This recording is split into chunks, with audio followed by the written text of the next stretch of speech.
Senator Kelly. Thank you, Mr. Chairman. Gentlemen, thank you for being here. Secretary Hegseth, safe to say that our weapons like SM-3s, Tomahawks, Patriot missiles have capabilities that are unmatched. That's why they cost a lot, take a long time to produce.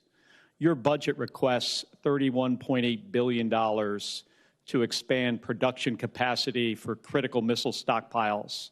Is that correct? 31.8? I'm looking at $53 billion for munitions acceleration over 14 critical munitions, of which the ones you listed are a part. Okay, so 53. I believe more than that. Yes, sir. More than 20 billion more. So we've been working together to grow the industrial base because we're all worried about how our stockpiles would hold up in a conflict against China. Since the start of this war, you've made it a point to highlight the number of strikes the U.S. military is carrying out, citing that more than 13,000 targets had been struck as of April 8th. On March 2nd, you said, and this is a quote, "This was a massive, overwhelming attack across all domains of warfare, striking more than 1,000 targets in the first 24 hours. On March 10th, you said, "Yet again, our most intense day of strikes inside of Iran." On April 6th, you said, and this is another quote, "The largest volume of strikes since day one of this operation." Your department has released video after video of things blowing up. None of us doubt the strength of the U.S. military and their ability to do hard things. I understand that better than anybody. The questions we should be asking and answering are, what does this cost us and what does it achieve for the American people? Many of these strikes use our best weapons, and we're using a lot of them and a lot of interceptors. Open source reporting has estimated that the military has used an outrageous number of Patriots. I'm not even going to say the numbers, but a lot of Patriots, a lot of THAAD rounds, JASSM-ER, Tomahawks, very expensive, exquisite.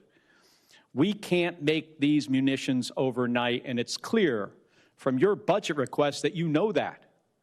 Can you tell us how many years specifically is it going to take to replace these systems?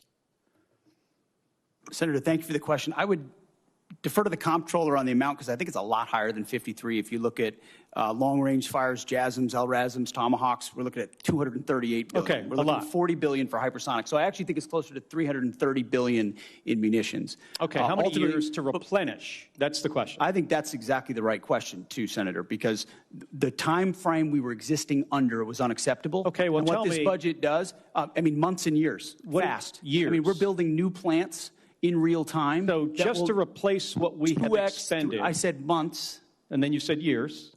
It depends on the weapon system, but 2 to 3, 4x of what we have today. Okay. So yes, we're dealing with a reality under the previous administration of what they sent to Ukraine and what they allocated elsewhere. Okay, I got it. So we fired years worth of munitions. And it is clear that these are being expended to try to achieve some objectives. That was the plan. But, Mr. Secretary, this war is stuck.